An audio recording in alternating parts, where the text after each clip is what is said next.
Marhaban ya Ramadan. Saksikan program tayangan syiar dalam gelap selama bulan Ramadan. Di antaranya tentang akhir zaman, Nabi mengilustrasikan antara beliau diutus ke muka bumi dengan datangnya hari kiamat, laksana dua jari ini, jari telunjuk dan jari tengah. Adanya elit global atau New World Order ini juga kaitannya dengan kedatangan Dajjal juga. Baunya sangat kuat ke sana. Baunya. itu menjelang berbuka puasa, berbagi. Di saat itu bukan hanya puasa itu menahan hawa nafsu saja, menahan hawa nafsu saja, tapi juga menahan yang namanya emosi. dan sirah Dan nabawi, juga menurut kitab Sirah Nabawiyah dan dari sumber-sumber lainnya, sahabat-sahabat yang dirahmati Allah, yang pertama Nabi itu yang pasti diutus untuk apa? Untuk yang namanya menyempurnakan ajaran. serta dua orang perdebatan lucu tentang akhir zaman. Oleh karena itu, jangan kemana-mana, tetap di Syiar Dalam Gelap. Bismillahirrahmanirrahim. Assalamualaikum warahmatullahi wabarakatuh. Waalaikumsalam. Alhamdulillahirabbil alamin. Assalatu wassalamu ala Rasulillah wa ala alihi wa sahbihi wa man walah. La haula wala quwata illa billah. Allahumma sholli ala nabiyyina Muhammadin wa ala alihi wa sahbihi ajmain. Masya Allah, alhamdulillah, sahabat syiar dimanapun kalian berada, syukur alhamdulillah. Pada kali ini kita akan melanjutkan serial yang kedua yang tentang bertema akhir zaman. Dan untuk kesempatan kali ini dengan tema tanda-tanda kiamat kecil yang insya Allah alhamdulillah ada bimbingan dan nasihat khusus dari guru kita tercinta Al-Ustadz Muhammad Hakim Bawazir, yang alhamdulillah beliau sudah ada di tengah-tengah kita. Masya Allah, alhamdulillah. Menyikapi tentang tanda-tanda kiamat kecil dibutuhkan suatu ilmu. Sang guru pernah berpesan, pentingnya kita menuntut ilmu agama agar apa? Agar kita bisa menentukan mana yang baik dan benar, dan agar kita bisa meyakini tentang adanya akhir zaman dan tanda-tanda kiamat kecil. Masya Allah, sahabat, langsung saja kita sama-sama sapa guru kita tercinta Ustadz Muhammad Hakim Bawazir. Assalamualaikum Pak Ustadz. Waalaikumsalam warahmatullahi wabarakatuh. Saat Fi? Alhamdulillah wa syukurillah. Alhamdulillah. Puasa ente gimana? Alhamdulillah, insya Allah lancar Pak Ustadz. Lancar, insya Allah. Alhamdulillah. Alhamdulillah. Jadi izin Pak Ustadz melanjutkan tentang akhir zaman Pak Ustadz. Betul. Yang kemarin dengan hostnya Bang Didi Pak Ustadz. Betul. Insya Allah Dengan Didi ya. diamanahkan kepada saya untuk jadi host pada hari ini Pak Ustadz. Betul, Jadi betul. menariknya di akhir zaman ini Pak Ustadz, banyak dari saudara-saudara kita maupun dari rekan-rekan kita Pak Ustadz yang menyepelekan tentang akhir zaman. Iya, kabar tentang datangnya hari kiamat ya. Padahal sudah ada dari para ulama dan hadis-hadis sahih baginda Nabi Muhammad tentang adanya tanda-tanda kiamat kecil Pak Ustadz. Betul Masya sekali. Allah. Yang sedang terjadi, apalagi di zaman sahabat sudah ada Pak Ustadz ya? Sudah ada. Di zaman Nabi juga sudah ada tanda-tanda kiamat. Masya Allah. Karena dengan diutusnya baginda Rasul itu sebagai tanda. Tanda-tanda. Iya. Makanya salah satu gelar Nabi juga Rasul akhir zaman. Masya Allah. Alhamdulillah. Iya, Rasul akhir seperti zaman. itu. Mohon izin Pak Ustadz, ada beberapa pertanyaan yang ingin saya tanyakan terkait dengan tanda-tanda kiamat kecil. Oke. Yang pertama, saya pernah baca tuh Pak Ustadz di Sebelumnya begini nih, Siap, Vi. Pak Ustadz. Jadi sebelum kita membahas lebih lanjut tentang tanda-tanda kiamat kecil, Vi, kita juga harus menancapkan ya, tentang datangnya hari kiamat Masya Allah. di tengah umat manusia. Ya. Karena apa? Mempercayai datangnya hari kiamat termasuk rukun iman. Masya Allah. Jadi bagi seorang muslim hukumnya rukun dia. Masya Allah. Dia harus mempercayai bahwasanya dunia ini, alam semesta beserta isinya suatu saat akan mengalami kehancuran yang betul-betul hancur. Masya Allah. Ya. Karena apa? Mempercayai datangnya hari kiamat termasuk rukun iman yang kelima yang wajib kita yakini. Wajib Pak Ustadz sifatnya ya. Apalagi kabar tentang itu bukan saja bersumber dari hadis-hadis Nabi, tetapi banyak sekali ayat-ayat Al-Quran yang menjelaskan tentang kedatangan hari kiamat. Banyak sekali ayatnya. Bahkan ada dua surah Al-Quran yang memiliki arti hari kiamat.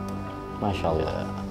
Ada 2 surah. Ada surah Pak Ustaz. Ya, ada 2 surah. Yang pertama surah Al-Waqiah Pak Ustaz. Bukan, maaf. ya termasuk. Termasuk ya Pak Ustaz. Tapi ada surah yang Nabi beri nama surah Al-Qiyamah. Masya Allah. Itu ada. Khusus Pak Ustaz. Khusus itu. Tapi memang isinya banyak bercerita tentang hal-hal yang lain. Tetapi dengan judul seperti itu memiliki satu arahan bahwasanya inti dari surah itu berbicara tentang hari kiamat. Iya, induk dari pembicaraan. Induknya, Pak Ustaz, ya. Dan yang kedua, ini surah semua kita insya Allah sudah hafal semua.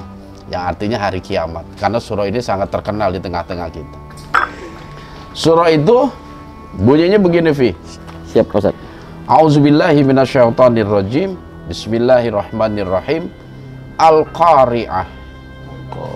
Mal Qari'ah. Wa ma adraka mal Qari'ah. Al-Qari'ah artinya hari kiamat. Mal Qari'ah. Apa itu hari kiamat? Wa ma adraka mal Qari'ah. Apakah engkau tahu apakah hari kiamat itu? Ya, surah ini terdiri dari kurang lebih sekitar 11 ayat ya. Oke, Vi, untuk lengkapnya coba ente bacakan surah Al-Qari'ah berdasarkan arti biar kita semua betul-betul dapat dan mampu meresapi tentang kejadian besar yaitu datangnya hari kiamat. Qari'ah apa saja? Al-Qari'ah ayat 1 Siap. sampai 11. Iya. Bismillah. A'udzu billahi minasyaitonir rajim. Bismillahirrahmanirrahim. Al-Qari'ah, hari kiamat. Mal Qari'ah, apakah hari kiamat itu? Wa ma adraka mal Qari'ah, dan tahukah kamu apakah hari kiamat itu? Yauma yakunun nasu kal farashil mabthus, pada hari itu manusia seperti laron yang berterbangan. Wa takunul jibalu kal ihnil manfush, dan gunung-gunung seperti bulu yang dihambur-hamburkan. Fa amma man saqulat mawazinuhu, maka adapun orang yang berat timbangan kebaikannya, fahuwa fi 'isyatir radiyah, maka dia berada dalam kehidupan yang memuaskan, senang. Wa amma man khaffat mawazinuh, dan adapun orang yang ringan timbangan kebaikannya, fa ummuhu hawiyah, maka tempat kembalinya ada neraka hawiyah. Wa ma adraka ma hiyah, dan tahukah kamu apakah neraka hawiyah itu? Narun hamiyah, yaitu api yang sangat panas. Sadaqallahul azim. Masya Allah ya. Ya, jadi sedikit banyaknya itu surah Al-Qari'ah banyak menjelaskan tentang hari kiamat. Penjelasan Allah Subhanahu wa Ta'ala tentang hari kiamat begitu dahsyatnya, sehingga gunung-gunung diibaratkan bulu-bulu yang bertebaran. Masya Allah.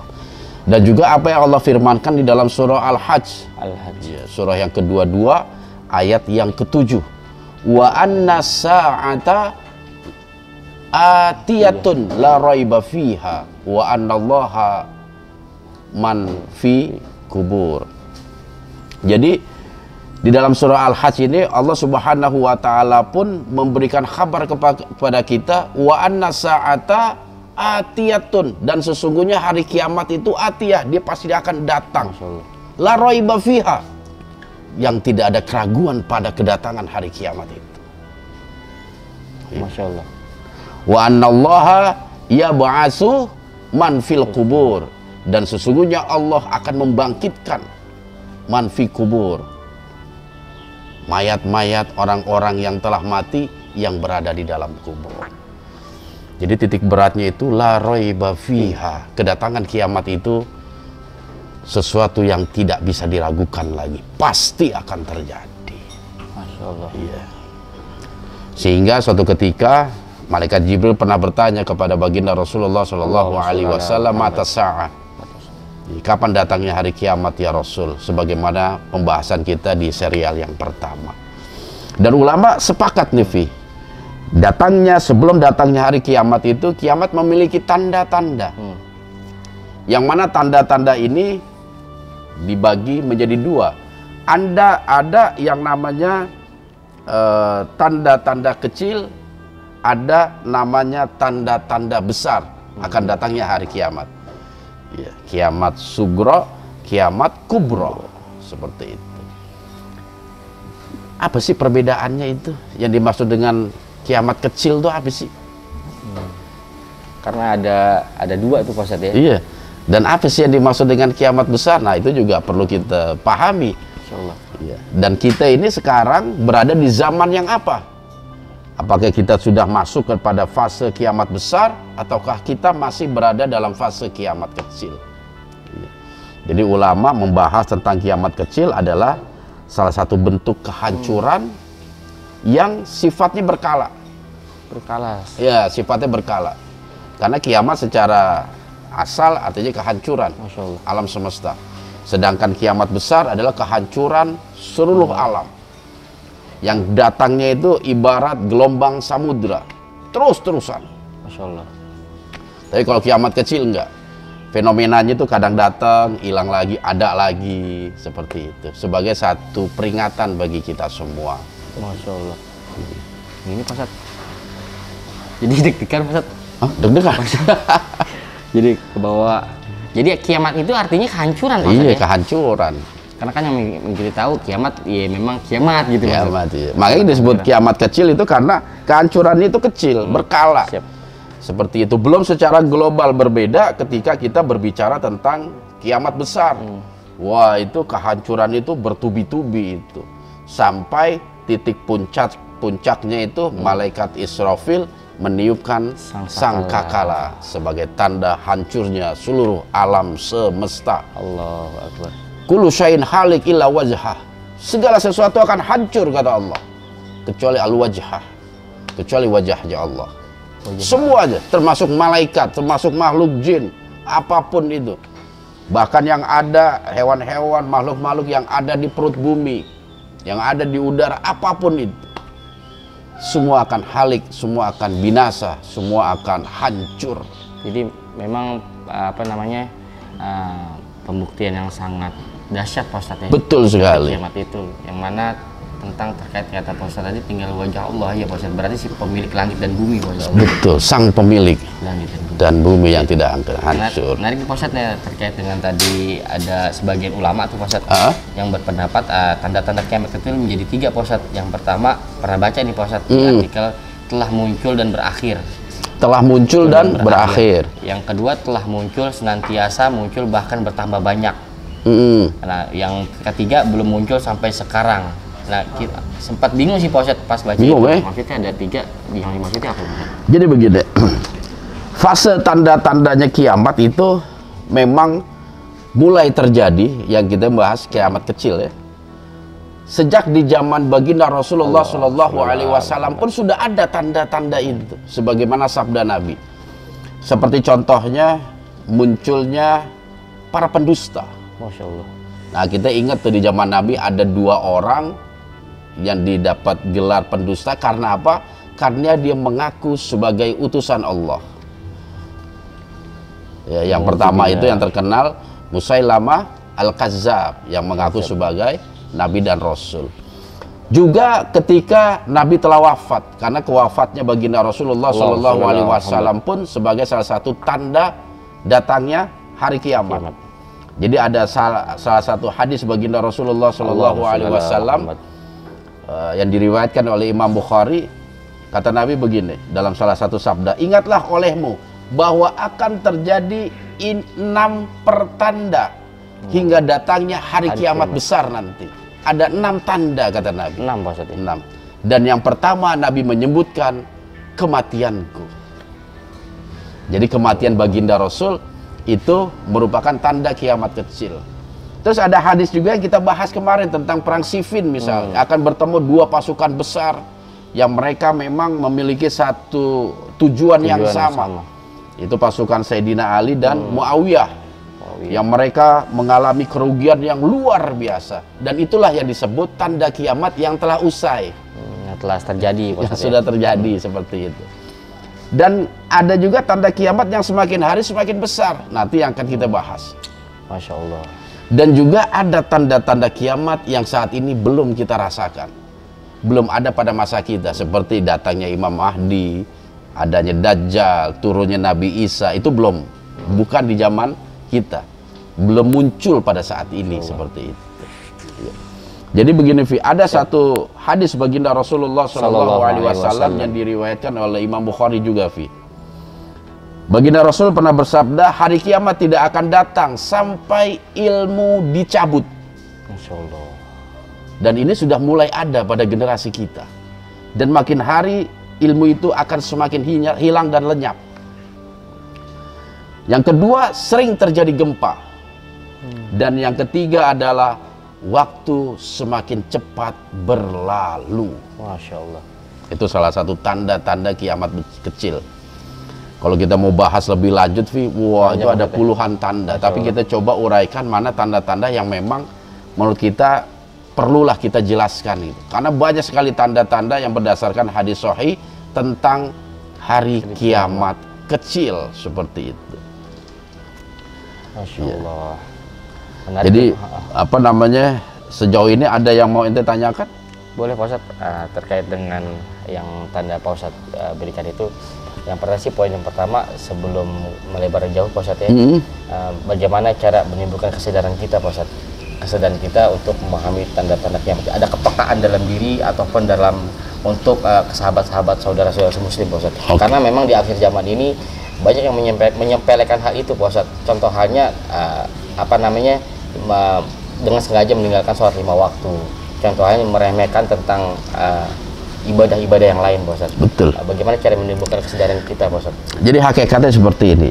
Kenapa Allah misalnya tidak memberikan penjelasan atau pengetahuan tentang datangnya hari kiamat? Kapan kiamat itu terjadi?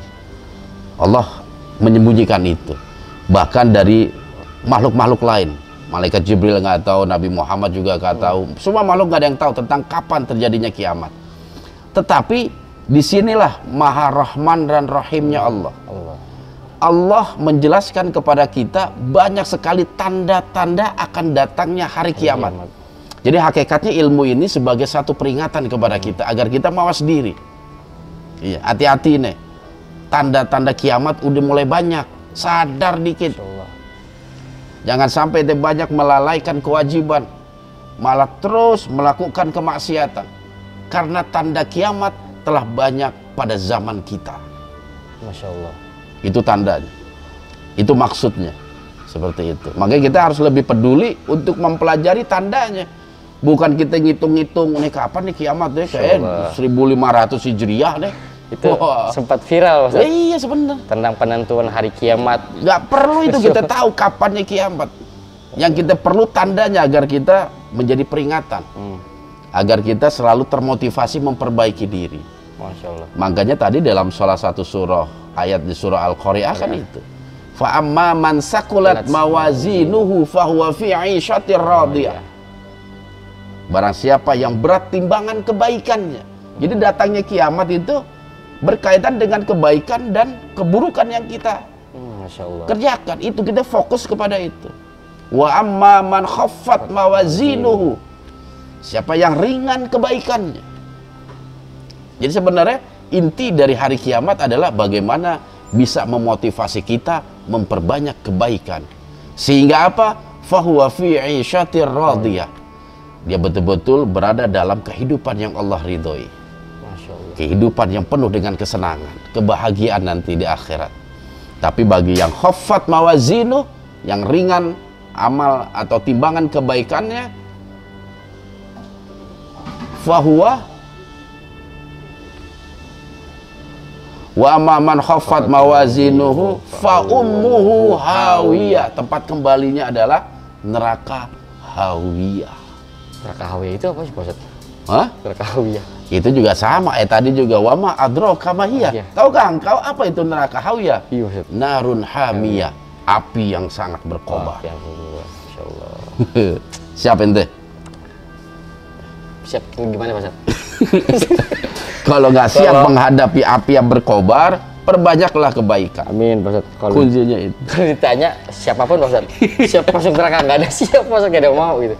Tapi ketika ada kalau ente nggak siap masuk neraka, banyakin ibadah, banyakin kebaikan. Seperti itu. Masya Allah. Iya. Seperti itu. Ada keringetan Pak Ustaz, siap. Keringetan, kenapa keringetan? Iya. Jadi berkaitan dengan ilmu, Vi. Ini ada satu hadis baginda Rasulullah SAW yang diriwayatkan oleh Imam Ahmad nih, Vi. Jadi kata baginda Rasul, wahai manusia, tuntutlah ilmu sebelum ilmu tersebut dicabut dan diangkat. Ya, ini anjuran motivasi dari Nabi. Wahai manusia, tuntutlah ilmu sebelum ilmu itu nanti Allah angkat dan Allah cabut.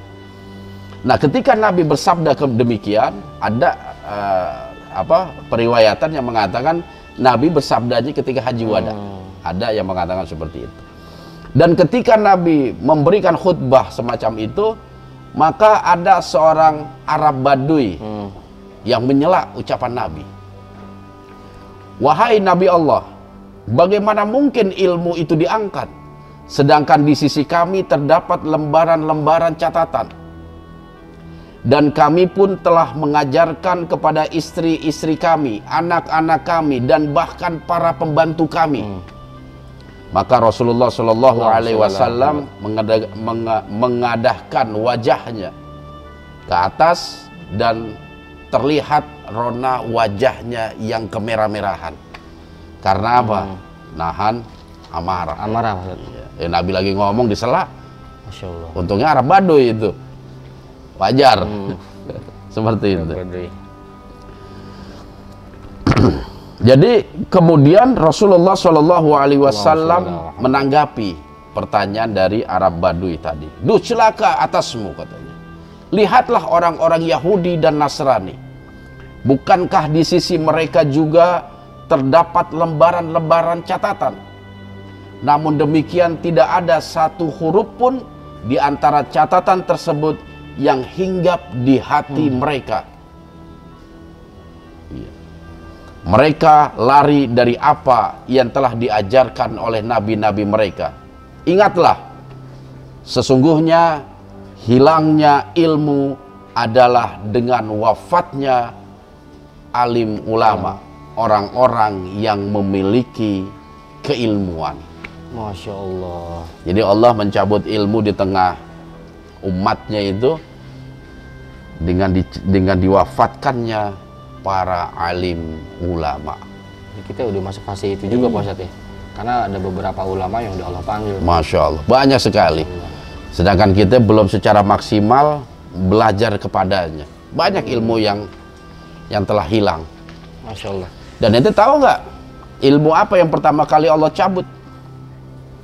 Ilmunya Pak Ustadz? Iya, ilmu apa yang pertama kali Allah cabut di alam dunia ini? Ilmu, nggak tahu Pak Ustadz.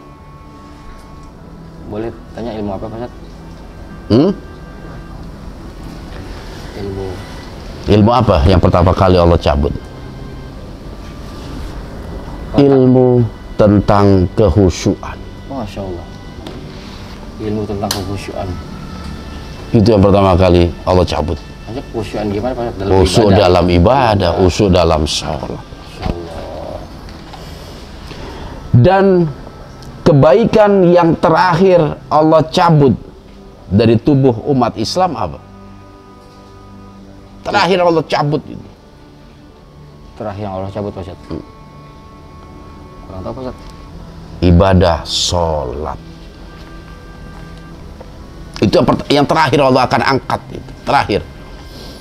Jadi dalam perjalanan fase menuju kiamat itu udah mulai orang meninggalkan zakatnya. Oh, ini amal-amalnya Pak Ustadz ya. Orang mulai meninggalkan puasa Ramadannya. Dengan enak hati dia di depan mata kita makan gorengan tengah hari. Es jeruk Pak Ustadz. Es jeruk. Oh. Betul Pak Ustadz. Dan terakhir yang Allah akan cabut adalah sholat. Sehingga ketika menjelang hari kiamat besar, kehancuran dunia ini, tidak ada satupun manusia beriman yang menegakkan sholat. Masya Allah. Ini izin Pak Ustadz, ini menjelang hari akhir yang kiamat besar itu Pak Ustadz? Ya. Masya Allah. Jadi pertama kali ilmu dicabut adalah kehusyuan, dan pertama kali, yang terakhir kali ilmu dicabut adalah tentang sholat. Kita masih, kalau untuk belajar sholat masih enak. Iya Pak Ustadz. Banyak ulama-ulama yang paham betul tentang kaifiah sholat, bacaan sholat. Tapi nanti terakhir tuh orang nggak banyak tahu tuh, Vi. Cara sholat gimana ya? Bacaannya seperti apa ya? Lupa langsung ingatan ya Pak Ustadz? Bukan. Dibaca. Bukan lupa. Tapi Allah wafatkan para ulama. Ya, Masya Allah. Sehingga orang-orang yang malas belajar nih, begitu ulama hilang, dia bingung belajar ke siapa lagi.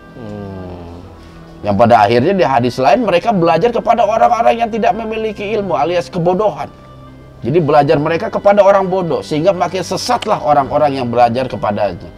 Yang dia hakikatnya tidak memiliki kemampuan dalam agama ini. Jadi sangat mengkhawatirkan sekali Pak Ustadz ya? Dia nggak memiliki kemampuan tapi tempat curhat, akhirnya sesat. Karena nggak punya fondasi agama. Ini berarti ilmu agama ini memang harus dilestarikan Pak Ustadz? Bukan dilestarikan. Apa namanya? Lestarikan, astagfirullahaladzim. Diamalkan Pak Ustadz? Maksudnya iya. Diamalkan turun-temurun gitu Pak Ustadz? Betul. Dari si ulama nih ke murid-muridnya juga harus menerapkan lagi ke keluarganya gitu Pak Ustadz. Dan jangan sampai kalau hal itu terjadi rada bingung juga gitu. Bingung ya. Mau ngaji sama siapa ini? Betul. Makanya betul sabda Nabi tadi, wahai manusia, tuntutlah ilmu dengan segera tuh. Allahu Akbar. Sebelum ilmu itu Allah cabut, Allah hilangkan di tengah-tengah kalian.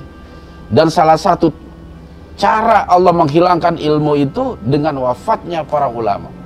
Allahu Akbar. Zaman sekarang kita susah mencari alim ulama yang sekelas dengan Imam Syafi'i. Udah nggak ada lagi. Sekelas dengan Imam Malik, sekelas dengan Ibnu Hajar, para ulama-ulama masa silam. Susah kita zaman sekarang. Apalagi sekarang juga banyaknya pendapat gitu Pak Ustadz ya. Iya. Sehingga apa? Dengan hilangnya itu mulai bermunculanlah pendapat-pendapat yang melahirkan perpecahan. Kalau zaman dulu mereka berbeda pendapat tidak melahirkan perpecahan. Masya Allah. Kalau sekarang beda dikit, wah, muka langsung asem. Masya Allah. Ya kan? Betul Ustaz. Jadi seperti itu satu hal yang harus kita waspadai. Karena salah satu tanda kecil datangnya hari kiamat adalah diangkatnya ilmu. Sehingga apa? Kalau ilmu sudah diangkat, merajalelanya kebodohan di tengah umat. Masya Allah. Sangat kekurangan sekali Pak kalau misalkan. Coba kita introspeksi semua, yang nonton juga introspeksi. Kita Islam udah berapa puluh tahun. Bagaimana pemahaman kita tentang Islam? Betul Pak. Segitu di tengah-tengah kita masih banyak guru. Coba guru-guru udah nggak ada, kepada siapa kita bertanya?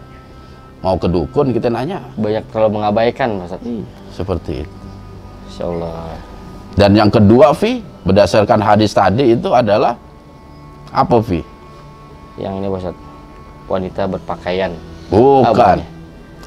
Selain ilmu, yang pertama adalah banyaknya terjadi gempa. Oh, gempa. Waduh. Sudah terjadi juga itu Pak kalau gempa. Iya. Gempa di mana-mana. Bahkan tiap tahun itu ada aja yang gempa. Apalagi kalau ente ngelirik ke BMKG, hampir tiap hari gempa. Walaupun skalanya 2 skala Richter, kadang 3 skala Richter, tetapi bumi ini selalu bergerak. Selalu ada pergerakan di bawah bumi itu. Apalagi nanti menjelang datangnya hari kiamat. Gempa-gempa itu semakin dahsyat. Ya, semakin dahsyat. Baik juga Pak Ustadz, apalagi di Indonesia Pak Ustadz. Nanti di daerah mana terjadi gempa. Betul. Kalau menyikapi hal itu seperti apa sih Pak Ustadz? Misalkan ada terjadi gempa gitu. Kan kita tahu tanda-tanda kiamat kecil Pak Ustadz. Kenapa? Kita tahu misalnya di daerah mana nih memang ada terjadi gempa, dan salah satu tadi yang Pak Ustadz bilang kan tanda-tanda kiamat kecil. Harus ada kewaspadaan juga Pak Ustadz dalam diri kita Pak Ustadz ya? Betul sekali. Jadi kita harus mewaspadai ketika lingkungan kita ini kok gempa makin itu sebagai tanda. Artinya apa? Ini peringatan dari Allah untuk menyadarkan kita. Nah, yang ada satu hadis nih Pi, yang bikin roman bulu jadi naik juga Pi. Hadis riwayat Imam Ahmad nih Pi. Jadi kata baginda Rasulullah Shallallahu Alaihi Wasallam dalam salah satu hadisnya dari sahabat yang bernama Salamah bin Nufail As-Sukuni, dan di antara tanda hari kiamat yang paling dekat adalah 2 wabah kematian yang amat dahsyat. Masya Allah. Dan setelah itu tahun-tahun yang banyak terjadi gempa di dalamnya. Ada wabah kematian yang sangat dahsyat, merajalela kematian. Wah. Wow. Apa yang sebelumnya itu termasuk wabah? Termasuk wabah. Masya Allah, karena kan nominal yang meninggal tuh banyak banget. Betul. Sehari bisa puluhan ribu. Masya Allah. Kalau ngitungnya seluruh dunia. Jadi memang kita sudah masuk dalam fase kiamat kecil. Kiamat kecil. Sudah masuk fase kiamat kecil. Iya. Dan yang terakhir itu dari hadis Bukhari tadi, waktu berjalan semakin cepat. Waduh. Masya Allah. Waktu berjalan semakin cepat ini maksudnya konotasinya ya gimana ya Pak Ustadz ya? Apakah terlalu mengabaikan waktu atau gimana Pak Ustadz? Enggak, kita waktu itu terasa cepat. Oh, gitu. Tahu-tahu udah sore, tahu-tahu udah malam. Ya, gitu. jadi baginda Rasulullah Shallallahu Alaihi Wasallam kaitannya dengan waktu yang semakin cepat itu pernah bersabda, hari kiamat tidak akan terjadi sebelum zaman semakin berdekatan, pendek. Setahun seperti sebulan. Masya Allah. Sebulan seperti sepekan. Sepekan seperti satu hari. Dan satu hari seperti sesaat. Sesaat yang dimaksud adalah nyala api yang membakar ranting-ranting. Dan ini udah terjadi. Masya Allah. Tahu-tahu udah mau pulang lagi. Waktu itu cepat. Baru hari Senin, tahu-tahu udah hari Minggu. Iya. Gitu. Ada beberapa yang menafsirkan tentang hadis ini, Vi, berkaitan dengan berkendara, Vi. Dulu kita ke Surabaya, Vi, itu butuh berhari-hari baru nyampe Surabaya. Iya. Betul, Ustaz. Ya naik odong-odong dulu.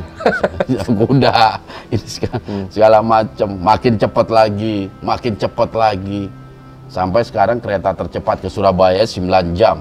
Kalau mau lebih cepat lagi, ada 2 jam udah nyampe. Wush, ini pesawat. Waktu berjalan cepat. Ya, transformasi juga jadi cepat, Pak Ustadz, dari tempat A ke tempat B. Itu menunjukkan waktu yang berjalan begitu cepat. Masya Allah. Dan kita pun kadang merasa tuh, kok tiba-tiba baru sarapan pagi, udah azan zuhur. Cepet kan? Sarapannya jam 11. Kesiangan Ustadz. Pagi, kok tiba-tiba zuhur. Setelah sholat zuhur, kok nggak lama udah azan asar. Seperti itu. Waktu cepat berlalu seperti. Masya Allah. Dan itu salah satu tanda-tanda kecil dari datangnya hari kiamat. Waktu berjalan begitu Masya cepat. Allah. Ya, kalau menurut ente sendiri ada tanda-tanda lain nggak seperti 3 itu banyak sekali. Apa yang pernah ente baca tentang tanda-tanda hari kiamat kecil? Yang menarik satu Pak Ustadz, yang banyaknya itu? perdagangan. Dari hadis Nabi Muhammad SAW bersabda, sesungguhnya diantara tanda-tanda kiamat adalah melimpah ruahnya harta yang banyak perdagangan. Betul. Maksudnya itu apa namanya, maksud dan tujuannya kemana gitu Pak Ustadz? Tujuannya ke perdagangan. Betul. Banyak melimpah ruah harta. Melimpah ruah itu maksudnya adalah kehidupan seseorang. Jadi akhir zaman itu nanti kita akan mendapati satu kondisi yang umat Islam ini benar-benar berada dalam kemakmuran. Sehingga ketika orang ingin mengeluarkan zakatnya, sedekahnya, infaknya, ditolak. Karena apa? Aku juga punya harta yang akan aku keluarkan. Dia punya banyak harta gitu maksudnya. Dia tidak ada tempat untuk memberikan harta itu. Terus yang kedua berkaitan dengan jual beli, perdagangan. Itu akan semakin mudah. Bahkan dalam hadis lain dikatakan banyak para istri yang membantu perniagaan suaminya. Karena di zaman dulu itu yang berniaga laki-laki, suami yang dagang. Tapi saking banyaknya dan nanti fase akhir zaman, banyak wanita-wanita para istri yang membantu perdagangan suaminya. Dan ada satu hadis lagi yang berkaitan itu, semakin dekat pasar di antara kalian, pasar semakin dekat. Bukan dekat lagi, pasar ada di dalam kamar kita sekarang. Nggak pencet Pak Ustadz. Iya, Datang Pak Ustadz. betul. Masya Allah. Jual beli sangat mudah. Dan ingat, itu tanda akan datangnya hari kiamat. Berarti Masya apa yang disabdakan Allah. baginda Rasul Udah terjadi lagi Pak Ustadz. adalah satu kebenaran. Terkait dengan jual beli nih Pak Ustadz. Nah, yang trennya di sekarang ini tuh adanya tuh pinjaman gitu Pak Ustadz. Pinjaman. Ada pernah baca juga tanda-tanda kiamat kecil, apakah benar ada maraknya riba Pak Ustadz? Betul sekali. Tidak akan datang hari kiamat sebelum riba merajalela di tengah-tengah kalian. Banyak pinjol Pak Ustadz. Iya. Riba Masya Allah. itu akan akan merebak. Itu juga salah satu tanda datangnya hari kiamat. Tapi masuknya kepada fase kiamat kecil. Pak Ustadz, ya. Dan kita sedang berada di masa itu. Masa ini Pak Ustadz? Iya, kita telah berada di masa tanda-tanda kiamat kecil. Karena apa? Sudah banyak sabda baginda Rasulullah SAW yang telah kita buktikan di masa kita ini. Di antaranya tadi masalah ilmu, masalah gempa, masalah perdagangan, masalah riba. Nanti tuh pembunuhan di mana-mana. Pembunuhan. Orang udah tidak melakukan amar ma'ruf nahi munkar, kemaksiatan berlalu begitu saja. Sampai-sampai ada seorang yang melewati orang yang sedang bermaksiat, minum minuman khamar, dia nggak nyuruh ngapa-ngapain, hanya lewat aja. Alangkah baiknya jikalau engkau bermabuk-mabukannya tidak di pinggir jalan, masuklah ke dalam biar nggak kelihatan. Artinya apa? Orang yang meminum khamar diberikan fasilitas, Diberikan ruang tersendiri. diberikan ruang untuk khusus tempat mabuk-mabukan. Allahu Akbar. Dan itu nggak akan mungkin kita nggak akan mungkin kita halangi. Itu pasti terjadi. Situasi itu pasti terjadi. Dan itu terjadi lagi sekarang Ustadz. Itu terjadi lagi. Jadi seperti itu. Masya Allah. Apalagi yang ente pernah tahu tuh tentang tanda-tanda hari kiamat. Kayak ini Pak Ustadz, pernah baca juga di beberapa tanda-tanda kiamat, dijadikan masjid sebagai wisata Pak Ustadz. Wah iya. Maksudnya gimana itu Ustadz? Itu juga udah muncul itu. Kita datang ke masjid bukan untuk sholat, selfie, foto-foto. Ada sambil sujud begini Pak Ustadz. Iya. Masya Dan bahkan dalam riwayat lain juga disebutkan bukan umat Islam aja. Jadi masjid itu dijadikan sebagai tur orang-orang non-muslim yang datang ke suatu tempat yang kita namakan sebagai masjid. Masjid maksudnya. Dan di luar negeri itu banyak masjid-masjid udah jadi peninggalan purbakala, peninggalan kuno lah. Oh kuno, kayak sejarah jadi gitu. orang Nasrani, orang yang beragama lain non-Islam bisa masuk ke dalam masjid itu, bisa foto-foto, melihat seninya, budayanya, masa kejayaan Islam zaman dulu. Itu sudah ada di sebagian negara-negara di luar sana, Vi. Tapi sebenarnya itu hal itu diperbolehkan nggak sih Pak dalam Islam?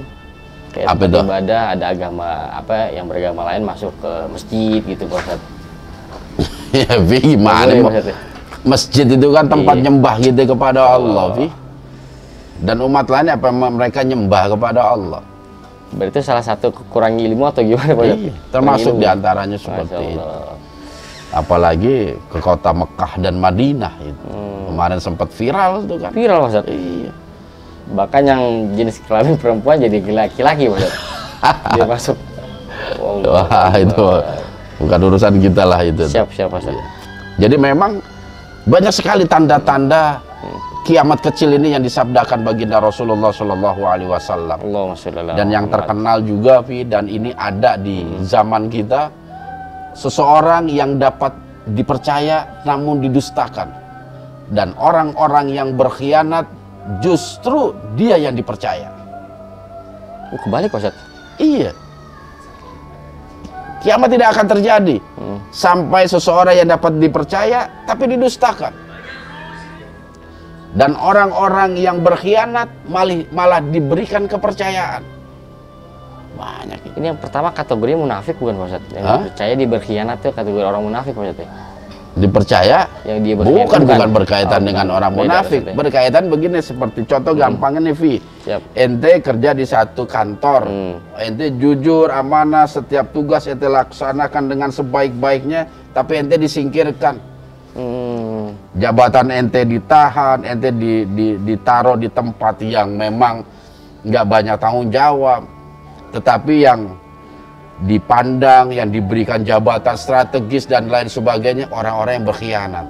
Allahu Akbar. Maksudnya seperti itu. Ya Allah. Orang-orang baik nggak diberikan jabatan-jabatan strategis sesuai dengan kapasitasnya. Karena apa? Kalau dia ada di situ, wah kita nggak bisa markup anggaran ini. Lagi sepil. Ada beberapa, ya memang begitu Pak Ustadz.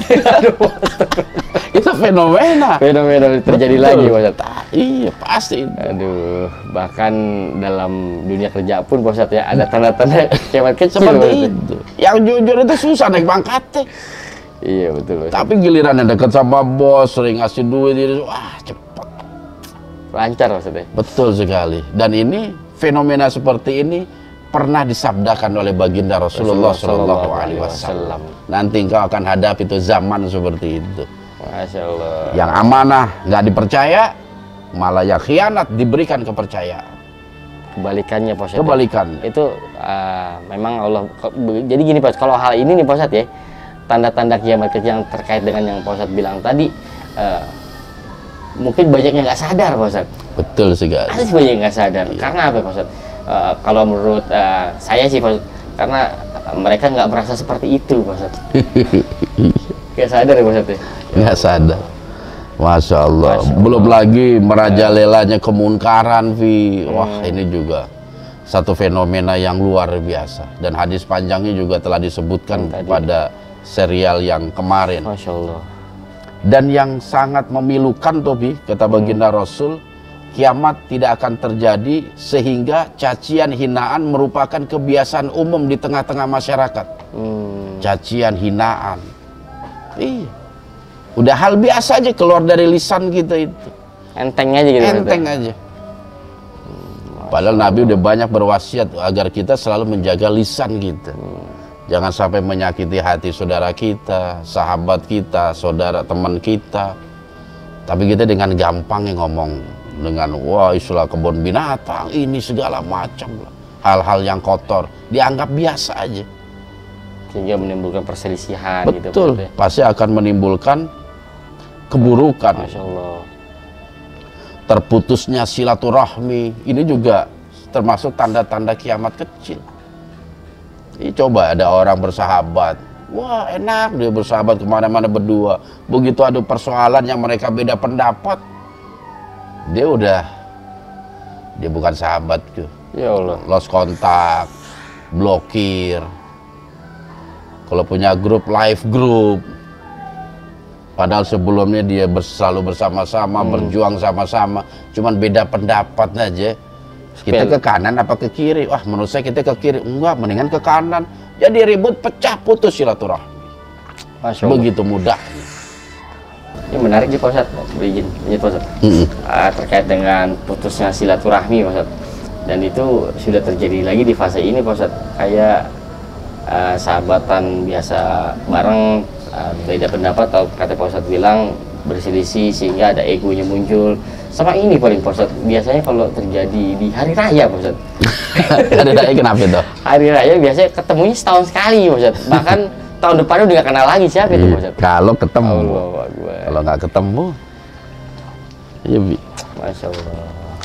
Jadi ini sesuatu yang harus kita waspadain. Jangan sampai kita menjadi pelaku keburukan di akhir zaman gitu. Orang yang suka memutuskan silaturahmi. Bahkan di akhir hadis tadi itu riwayat Imam Ahmad, orang-orang yang memutus silaturahmi dan juga orang-orang yang memiliki tetangga yang buruk. Atau seseorang yang memiliki keburukan dengan tetangga, nggak tegur sapa, Padahal tetanggaan Pak Ustadz. padahal tetanggaan. Banyak sekali seperti itu. Masya Allah. Iya. Buruknya dia ini maksudnya buruk dalam hal apa nih Pak Ustadz? Segala macam. Segala macam ya. Segala macam. Iya. Jadi apa? Biasa tuh ribut masalah batas rumah, masalah belum. pohon. Nyampe ke sini. Iya. Ada aja. Parkir motor. Parkir Pak Ustadz. motor jadi ribut. Masya Allah. Seperti itu. Dan mudah-mudahan kita bisa terhindar lah dari Amin, hal-hal ya yang Allah. disebutkan Amin, gitu. amin, ya Allah. Kita bukan jadi pelaku-pelaku dari keburukan-keburukan akhir zaman. Masya Allah. Masya Allah. Dan ini memang apa hadis yang disebutkan itu ada ya. Kita Udah rasakan terjadi Pak Ustadz. di sekitar kita itu. Ada semua. Masya Allah. Dan lebih menariknya lagi, Vi, tentang hari kiamat tuh. Anda baca satu hadis itu ya. Tapi terjemahannya aja deh, kalau ayatnya agak panjang. Karena hadis-hadis yang berkaitan dengan akhir zaman, kiamat itu hadisnya panjang semua. Masya Allah. Jadi kata baginda Rasulullah Shallallahu Alaihi Wasallam, umat terbaik di antara kalian adalah pada generasiku, kata baginda Rasul. Kemudian generasi sesudahku, yaitu khulafa ur-rasyidin. Kemudian generasi sesudahnya lagi, sampai sahabat Nabi itu nggak ingat berapa kali Nabi menyebutkan sesudahnya dan sesudahnya ini. Kemudian Rasulullah Shallallahu Alaihi Wasallam melanjutkan sabdanya, sesungguhnya setelah generasi kalian nanti akan muncul satu kaum yang berkhianat dan tidak dapat dipercaya. Mereka memberi kesaksian tetapi tidak dapat dipertanggungjawabkan. Masya Allah. Munculnya saksi palsu, Memberikan berita palsu Pak Ustadz. berita palsu, hoak, bahkan juga saksi-saksi yang bisa dibayar. Nanti itu ngomongnya begini, bayar. Betul. Licin Pak Ustadz. Pelicin. Akan banyak tuh bermunculan saksi-saksi palsu. Padahal ketika kita bersaksi palsu itu termasuk dosa-dosa besar. Dilarang kita melakukan saksi palsu. Mereka bernazar tapi mengingkarinya. Oh niat gitu. Jadi niat. banyak di akhir zaman tuh nanti, ataupun salah satu tanda kiamat kecil, orang banyak yang bernazar. Tapi ketika Allah kabulkan, mereka malah mengingkarinya. Dan yang terakhir nih Pi, ini juga ada kayak banyak di tengah kita. Dan pada zaman itu banyak sekali orang-orang yang mengalami atau yang mempunyai badan yang gemuk. Badan yang gemuk Pak Ya, Ustadz. atau fihim Fihim. siman. Jadi pada zaman itu banyak orang gemuk. Bisa bayangin, orang gemuk itu tanda akhir zaman, hati-hati. Alhamdulillah. Iya. Udah kurus Pak Ustadz. Sol, mana Sol? Ada dua tanda akhir zaman. Jadi cakap Samsul Pak Ustadz. Tapi benar, mau izin tanya Pak Ustadz. Jadi orang gemuk itu sebagai tanda akhir zaman itu. Banyak ya orang Masya gemuk Allah. di antara kalian. Pas itu yang orang gemuk itu berlebihan atau gimana Pak Ustadz? Iya, obesitas dan lain sebagainya. Di zaman Nabi sangat-sangat sedikit orang-orang yang seperti itu. Bahkan Pak Ustadz cerita kan yang serial yang pertamanya Nabi mengikat dua Pak Ustadz ya? Iya. Apalagi baginda Rasul, tubuhnya itu atletis, dia terjaga, nggak termasuk orang yang gemuk. Sekarang banyak benar. Masya Allah. Mungkin termasuk aneh juga kan. Gitu, Ya ternyata orang gemuk adalah tanda datangnya hari akhir kiamat. zaman. Akhir zaman seperti itu. Menarik ini Pak Ustadz, yang terkait dengan memberikan berita palsu. Iya, hoax gitu ya. Hoax gitu Pak Ustadz. Kalau misalkan kita lagi rame nih Pak Ustadz di grup-grup WhatsApp gitu Pak Ustadz, broadcast tentang ini nih, terus di broadcast lagi tuh Pak Ustadz, sehingga menimbulkan kericuhan bahkan polemik Pak Ustadz. Itu gimana Pak Ustadz? Makanya kita harus mengikuti apa yang menjadi petunjuk Allah Subhanahu wa Ta'ala. Jadi Allah pernah berfirman, Tofi, ya ayyuhallazina amanu inja'akum fasikum binaba'in fatabayyanu. Jadi ketika datang seseorang yang fasik dengan membawa sebuah berita, jangan langsung disebar. Fatabayyanu, ente tabayyun dulu, betul nggak tuh beritanya. Jangan malah gitu langsung di-share lagi, dapat ini di-share lagi. Cek and recheck dulu kebenaran berita itu. Sehingga berita-berita yang mengandung unsur kebodohan, kedustaan atau hoax berhenti cukup sampai diri kita. Jangan kita sebarkan. Karena kalau kita sebarkan lagi berita hoax, apalagi mengandung unsur fitnah, kita akan terkena dosa dari fitnah. Itu yang disebut dengan dosa jariyah. Dosa jariyah, Pak. Dosa jariyah. Insyaallah. Banyak yang akan terkena dosa itu. Makanya berkaitan dengan hoax, udah cukup aja sampai diri kita. Kalau emang ada hal-hal yang sifatnya meragukan, apalagi datangnya bukan dari orang yang kita percaya. Iya, datangnya dari yang kita nggak kenal seperti itu. Apalagi kita lihat juga link-link websitenya juga nggak bisa dipercaya. Mendingan nggak usah kita tinggalkan daripada kita termakan hoax tadi seperti itu. Masya Allah. Ini, Pak. Iya. Jazakallah Pak Ustadz atas penjelasannya tentang tanda-tanda kiamat kecil. Nah, semoga Allah Subhanahu wa Ta'ala selalu memberikan iman yang kuat dan ketakwaan kepada guru kita, dan semangat yang kuat agar kita selalu dapat memberikan ilmu-ilmu yang bermanfaat. Amin ya rabbal alamin. Jazakallah Pak Ustadz atas waktunya. Alhamdulillah, baik sahabat Syiar,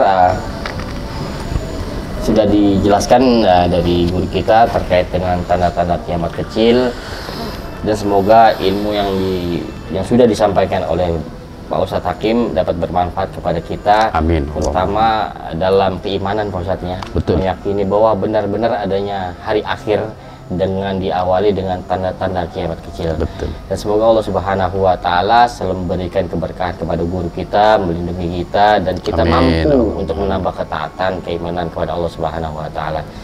Mohon izin Pak Ustadz, apa ada yang mau ditambahkan lagi Pak Ustadz? Oke, Vi. Insya Allah sedikit ya, Vi. Siap.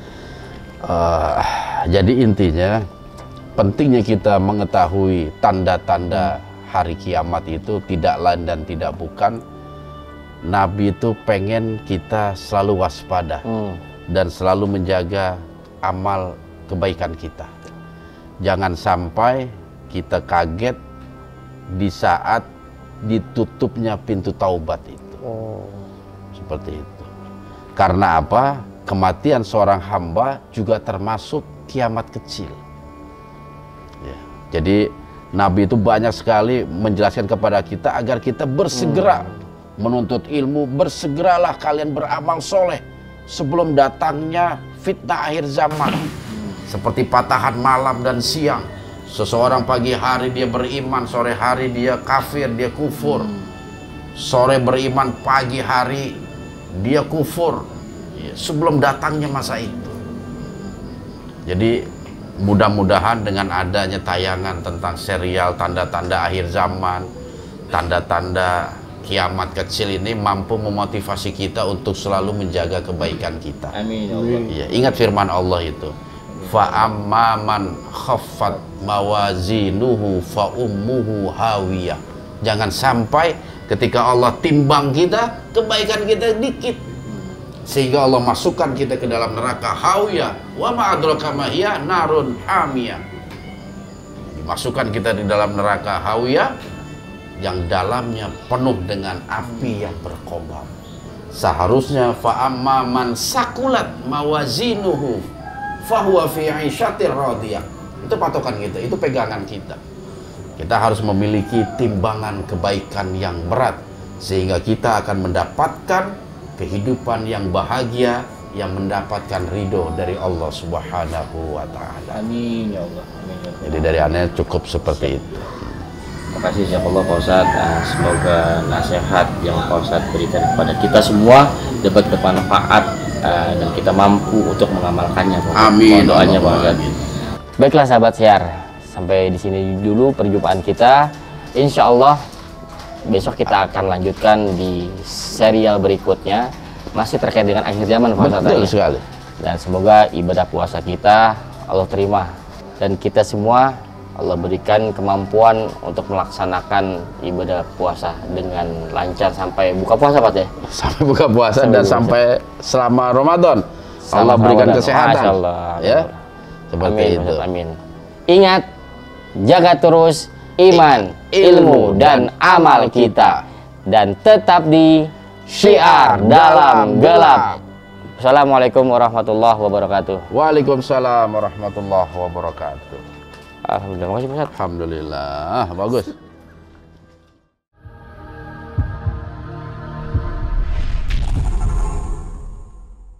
Assalamualaikum warahmatullahi wabarakatuh. Alhamdulillah, wassalatu wassalamu ala rasulillah wa ala alihi wa sahbihi wa mawala, la hawla wa la quwata illa billah, amma ba'd. A'udzubillahi minasyaitonir rajim. Bismillahirrahmanirrahim. Wa anfiqu mimma razaqnakum min qabli ayyatiya ahadakumul maut fayaqula rabbi laula akhartani ila ajalin qarib fa asaddaqa wa akum minas solihin. Surah Al-Munafikun ayat 10. Wa qala an-nabiy sallallahu alaihi wasallam, idza mata banu adam in qata'a amaluhu illa min salasin, shadaqatin jariyah aw ilmin yuntafa'u bihi aw waladin salihin yad'ulah. Rawahu Imam Muslim.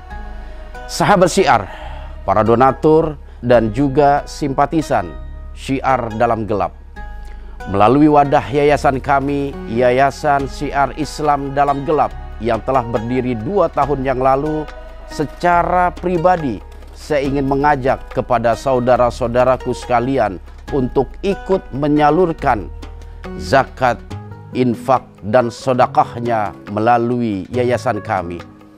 Banyak sekali program-program dan kegiatan keislaman yang menyangkut sosial kemanusiaan yang kami bangun. Dan itu semua tentu saja sulit untuk kami wujudkan kecuali ada peran kita bersama dalam membangun kepedulian kepada mereka. Di antara program terdekat kami yaitu pemberian bingkisan berbuka puasa kepada 500 guru ngaji dan juga kaum duafa, santunan yatim piatu, dan pemberian beras kepada fakir miskin. Dan program ini akan kami wujudkan sepanjang bulan suci Ramadan. Besar harapan kami, kita semua ikut andil dalam program ini dalam menyalurkan zakat, infak, dan sedekah kita, berapapun kemampuan yang kita miliki. Akhirnya hanya kepada Allah jualah kita memohon keberkahan atas nikmat harta yang telah Allah titipkan kepada kita. A'udzubillahi minasyaitonir rajim. Lan tanalul birra hatta tunfiqu mimma tuhibbun. Ali Imran ayat 92. Artinya, kamu sekali-kali tidak sampai kepada kebaikan yang sempurna sebelum kamu meninfakkan sebagian harta yang kamu cintai. Usikum wa nafsi bitaqwallah. Wassalamualaikum warahmatullahi wabarakatuh.